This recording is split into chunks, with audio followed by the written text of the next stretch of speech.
Chapter 3 Into the Graveyard. It didn't take long for word to get around. When Simon and I went to the park, a bunch of guys were there. These guys were the big brothers of Ellen's friends. They were older than us and bigger than us, and they were looking for a fight. "Well, well, well," said this one huge fat kid, "if it ain't the Babysitters Club." I didn't know the kid's name, but I knew he was in grade 9. I knew he was really tough, and I knew he was really mean. "Look," I started to say. "No, you look," the kid said. He kept poking me in the chest. You guys scared a bunch of little kids. My sister's still crying. So what are you going to do about it?" I looked at Simon. For a second, I thought he might fall on his knees. Instead, he spoke in a tiny voice. "We're sorry," said Simon. "We didn't mean to scare them. It was a Halloween party. We were just having fun with them." "Yeah?" said the fat kid. "And now we're going to have some fun with you." I looked around the park. There were lots of people there. There was nothing these creeps could do with people watching us. "Like right now?" I asked. "Like tonight, dork," the fat kid said, poking me again. "What are you two losers doing tonight?" "Well, we're taking Simon began. I knew what Simon was going to say. "We were supposed to take Ellen trick-or-treating. I promised my mother, but if Fatso found out, we'd really look."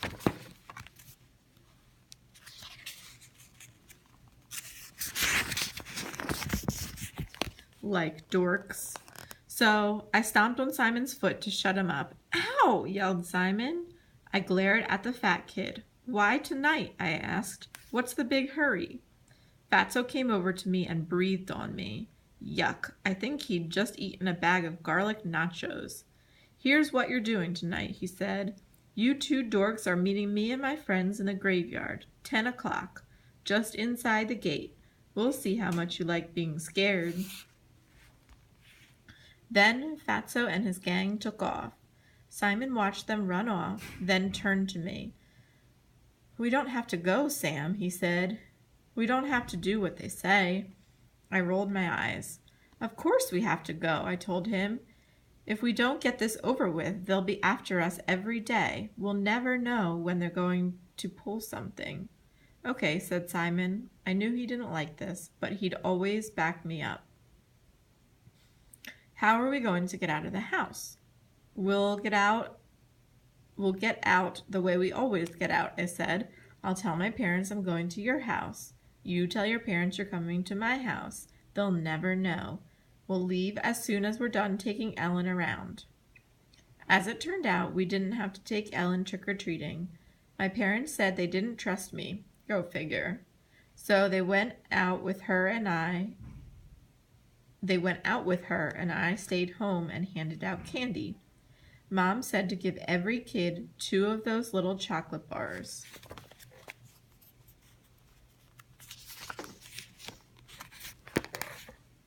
Yeah, right. I gave the trick-or-treat kids 1 bar and ate the second one myself. Who'd know? As soon as my parents got home, I said I was going over to Simon's house. He's rented some Halloween movies, I told them. I'll probably be up late.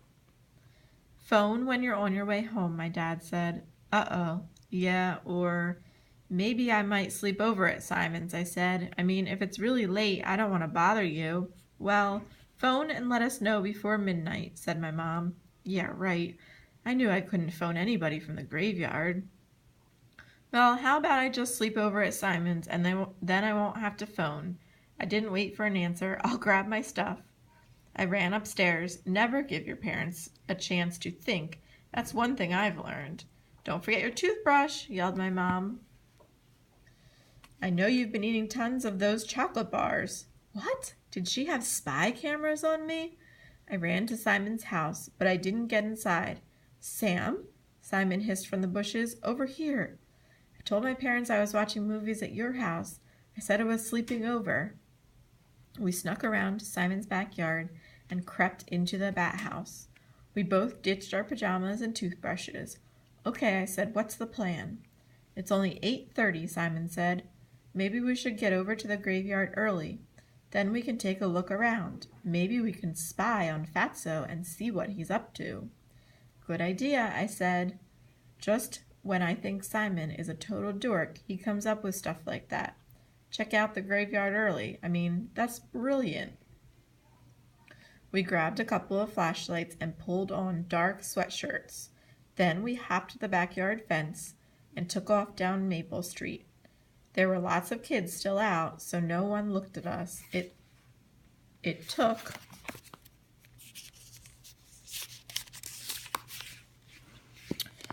us about 10 minutes to get to the graveyard on Parker Drive. Now what? Asked Simon. I knew we couldn't just walk in the front gate. There'd be a watchman on duty for sure.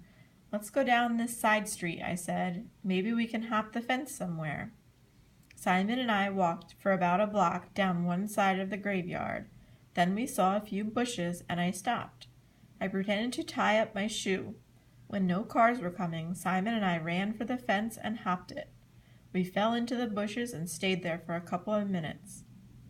Now, let's sneak back to the front gate and wait for Fatso, Simon said.